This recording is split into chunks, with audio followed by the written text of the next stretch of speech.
안녕하세요. 민지의 꿀사연입니다. 즐겁게 감상하시고 구독과 좋아요도 많이 눌러주세요. 그럼 사연 시작해볼까요? 안녕하세요. 저는 몇 년 전 아내를 사고로 먼저 보내고 홀로 지내고 있는 30대 후반 남성이에요. 아내를 잃고는 상실감에 빠져서 인생을 어찌 살아야 하나 방황을 많이 했는데요. 그래도 처형이 저를 잘 챙겨줘서 지금은 다시 힘을 내서 살아가고 있어요. 요즘 저는 처형과 아주 각별한 사이가 되었는데요. 그 이야기를 들려드리고 싶어서 이렇게 사연을 보내게 되었어요. 지방 출신으로 전문대학을 나온 저는 건설 현장 일을 하면서 살아가고 있었는데요. 군대를 제대하고는 안산 쪽으로 올라와서 혼자 자취를 하면서 지내고 있었죠. 저는 여자친구를 사귀어 본 일이 없었어요. 여자와 접점을 가져봤던 거는 전문대 다니던 시절 미팅 몇 번이 고작이었어요. 그러던 중 제가 30대 중반쯤 되었을 때 운명처럼 아내를 만나게 되었죠. 제가 자주 가던 동네 마트에서 캐셔로 일을 하던 아내를 만나게 된 건데요. 작은 체구에 친절하고 눈웃음이 매력적인 여자였어요. 평생 동안 첫눈에 반해본 사람이 아내가 처음이었죠. 좋아하는 마음만 가득했지 숫기가 없어서 마음을 표현은 못하고 어떻게 해야 할지 알 수가 없더라고요. 그저 아내가 일하던 마트에 물건을 자주 사러 가게 되면서 얼굴을 보는 걸로 만족해야 했죠. 그런데 수시로 마트에 들르고 계산할 때면 얼굴이 빨개져서 부끄러워하는 저를 보고는 아내가 제 마음을 눈치챘었나 봐요. 고맙게도 아내가 먼저 저에게 다가와 주었고 우리는 연인으로 발전하게 되었던 거죠. 친절하고 상냥한 인상만큼이나 아내는 좋은 여자였어요. 좋은 직장을 가진 것도 집안이 좋은 것도 아닌 저를 남편으로 받아들여 줬으니까요. 저도 집안 형편이 넉넉하지 못했지만 아내도 홀어머니 밑에서 자라다 보니 집안 형편이 썩 좋지는 못했어요. 우리는 그래도 사랑 하나로 부부가 되었고 서로 의지하면서 예쁘게 살아가게 되었죠. 제가 지내던 단칸방에서 신혼생활을 시작하게 되었어요. 아내는 둘이서 돈을 모아서 살림을 늘려가는 것도 재밌지 않겠냐면서 근사한 신혼집을 마련하지 못한 저를 이해해 주었죠. 그렇게 둘이 알뜰하게 모아서 방 2개짜리 빌라로 이사를 가고는 둘이서 얼마나 뿌듯해하고 기뻐했는지 몰라요. 더 열심히 일해서 형편이 좋아지고 나면 아이도 낳자고 약속도 해둔 상태였죠. 아내에게는 언니가 한 명 있는데요. 아내보다 3살 많은 처형은 얼마 전 이혼을 하고는 아내와 둘이서 같이 지내고 있었어요. 결혼 이후에 다시 혼자 지내게 되었던 처형은 우리 집에 자주 놀러 오면서 가깝게 지내는 편이었죠. 아내는 참하고 조용조용한 성격인데 반해 처형은 꾸미는 것도 좋아하고 무척 활달한 성격이었어요. 조금 덜렁대는 편이기도 했지만 처형은 분위기 메이커였죠. 같이 있으면 아내도 저도 웃을 일이 많아지는 편이었어요. 그래서 처형이 집에 놀러 오는 게 반갑기도 했고요. 서로 가까이 살면서 가족도 몇 없으니 아내도 이혼한 처형을 잘 챙기곤 했어요. 저도 처형을 친누나처럼 대했고요.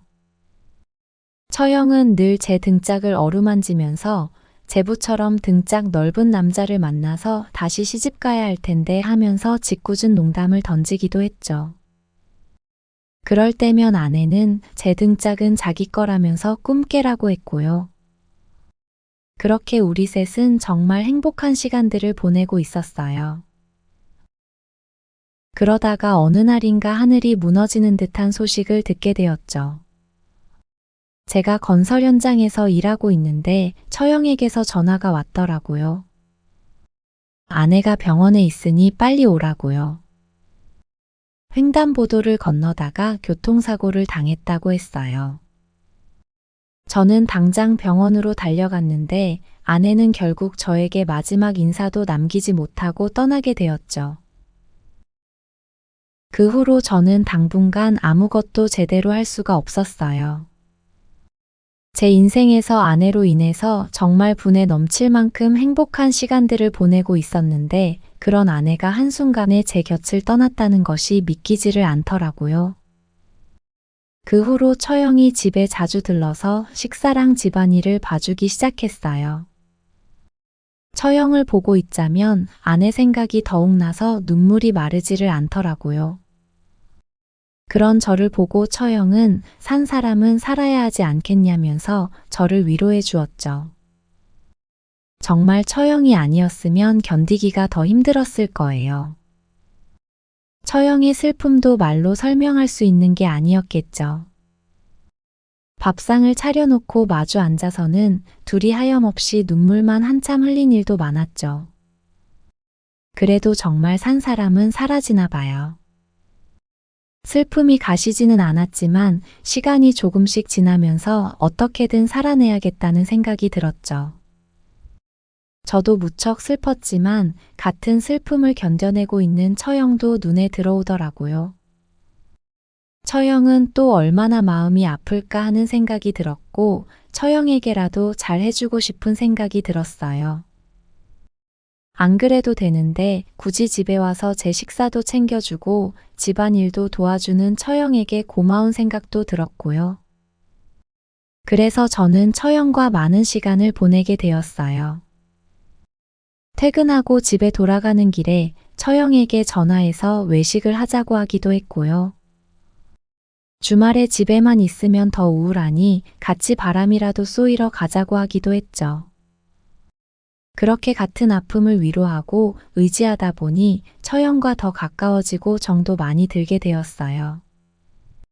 아내가 살아있을 때보다도 더 처형과 각별한 사이가 되어가고 있었죠. 그렇게 꽤 여러 달이라는 시간이 흘렀어요. 저도 아내를 보낸 슬픔에서 어느 정도는 빠져나와서 일상의 삶으로 조금은 돌아올 수 있었죠. 그러던 중 처형에게 일이 한 가지 터지고 말았어요. 고향 친구가 급하다고 부탁을 하는 통에 돈을 빌려줬는데 그 친구가 돈을 받고는 잠적을 해버렸다고 하더라고요.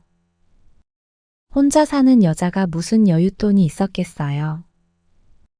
살던 집 보증금을 담보로 대출받아서 그 돈을 빌려줬는데 고향 친구라는 작자가 뒤통수를 때려버린 거죠.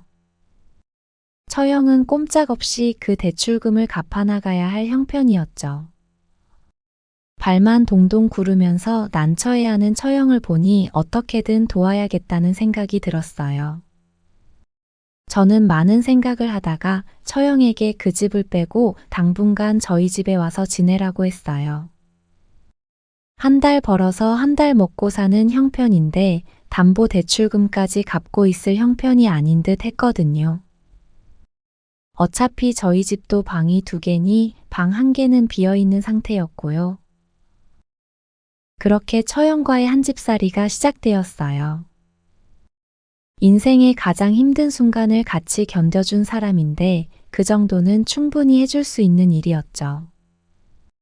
그리고는 처형과 저는 백방으로 돈 떼먹고 도망간 친구의 행방을 찾아보기로 했죠. 처형과 같이 사는 건 나쁘지 않았어요. 늘 혼자 있어야 하는 집에 처형이라도 있으니 조금은 사람 사는 냄새가 나는 듯 했고요. 옛날 생각도 나고 좋더라고요. 아내가 살아있을 때 처형이 종종 저희 집에 와서 자고 간 날들도 많았는데요. 그런데 아예 이렇게 같이 사는 건 조금 다른 이야기더라고요. 불편한 건 아니었지만 처형도 여자라고 매일 한 집에 있으면서 눈에 자꾸 보이니 안 좋은 점이 있더라고요. 처형의 속옷 빨래가 보인다거나 처형이 씻고 나온 후의 모습들을 매일같이 보다 보니 잊어버리고 지내던 남성성이 불끈 살아나기 시작했던 거예요. 저는 처형을 보고 무슨 생각을 하는 거냐고 스스로를 질책하면서 다른 생각으로 잊어보려고 애를 썼는데요. 한번 고개를 든 그 생각들은 쉽게 사그라들지를 않더라고요. 그러던 어느 날인가는 처형이 유독 몸매가 도드라지는 옷을 입고 있던 날이었는데요. 그날은 불쑥불쑥 올라오는 생각들을 도저히 견딜 수가 없더라고요. 그래서 그날 저녁 피곤해서 먼저 자야겠다는 핑계를 둘러대고 제 방으로 들어가서 스스로를 위로하는 시간을 갖게 되었어요. 물론 자기 위로를 하면서는 처형이 아닌 다른 사람을 생각하려고 애썼고요. 혹여라도 처형이 떠오르면 억지로 다른 여자 생각을 해보려고 안간힘을 쓰기도 했죠. 그런데 솔직하게 이야기하자면 처형 생각을 하기도 했었어요. 떠오르는 생각은 어쩔 수가 없는 거잖아요. 그 후로도 그런 시간들이 당분간 지속되었어요. 처형은 언제나처럼 저를 다정하게 대해주었는데 저만 도둑이 제발 저리는 것처럼 민망하기도 하고 미안한 생각이 들기도 했죠. 그러던 어느 날 대형 사고가 터져버리고 말았는데요. 제 방에서 혼자만의 해피타임을 보내고 있던 어느 밤 처형이 갑자기 제 방문을 불쑥 열고 들어왔고 그 순간을 다 목격해버리고 만 거죠. 처형이 머물던 작은 방에 벌레가 나와서 너무 놀라서 제 방으로 온 거였는데요. 처형은 제 모습을 보자마자 바로 다시 방문을 닫고 나갔고요. 제부, 나 아무것도 못 봤어 라고 문 밖에서 얘기했지만 장님이 아닌 이상 못 봤을 리가 없다는 것을 저는 알고 있었죠. 저는 쥐구멍이라도 있으면 숨고 싶을 만큼 창피했어요. 잠시 후에 제가 진정시키고 거실로 나갔을 때 처형은 미안하다는 이야기를 했어요.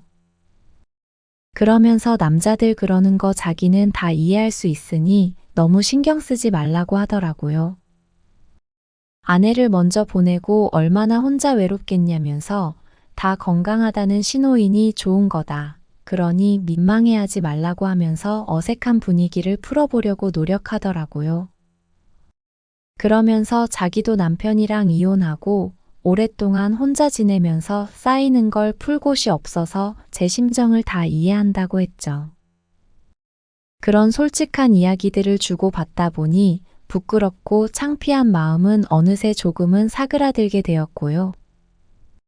저도 조금이라도 처형에게 솔직해지고 싶은 생각이 들었죠. 그래서 들킨 김에 저도 제 솔직한 마음을 처형에게 털어놓게 되었어요. 처형에게 이상한 마음을 품은 건 아닌데 같이 살면서 자꾸 눈에 보이고 하다 보니 간혹 본능적인 생각이 꾸물꾸물 올라올 때도 있다고요. 그랬더니 처형은 본인이 여자로서 매력이 있다는 거냐면서 오히려 기분 좋아하더라고요. 잠깐의 어색한 정적이 흐른 후에 처형은 저에게 조금 가까이 다가와 앉았어요. 그러면서 무언가 다짐을 한 듯 제 손을 잡으면서 저에게 말을 건넸죠. 지금 이 순간은 아무것도 생각하지 말고 지금만 생각하자고요. 저는 처형의 그 이야기에 그간의 경계심들이 다 무너지는 것을 느낄 수 있었어요. 처형과 저는 그동안 억눌려 있던 것들을 다 쏟아내게 되었죠. 정말 오랜 시간 쌓여있던 모든 것들을 말이에요. 그리고 그날 우리는 날이 밝아올 때까지 좋은 시간을 보냈어요. 정말 꿈 같은 황홀한 시간들이었죠. 그 후로 우리는 이전보다도 더 각별한 사이로 발전하게 되었어요. 서로의 빈자리를 채워주면서 말이죠. 그렇게 처형과 저는 아주 깊은 사이가 되어가고 있어요. 저와 처형이 언제까지 이런 사랑을 계속할 수 있을지는 모르겠어요. 그래도 우리는 생각했던 것 이상으로 서로 잘 맞기도 하고 서로 많이 좋아하고 있어요. 먼저 세상을 떠난 아내도 저와 처형을 이해해주지 않을까 생각을 해보기도 하고요. 그런데 주변에서 혹여나 우리를 이상한 시선으로 바라볼까봐 걱정이 되기도 해요. 비록 지금은 헤쳐나가야 할 문제들이 많이 남아있지만 저와 처형은 정말로 서로를 아끼고 많이 사랑하고 있답니다. 우리 이대로 계속 사랑해도 되는 거겠죠?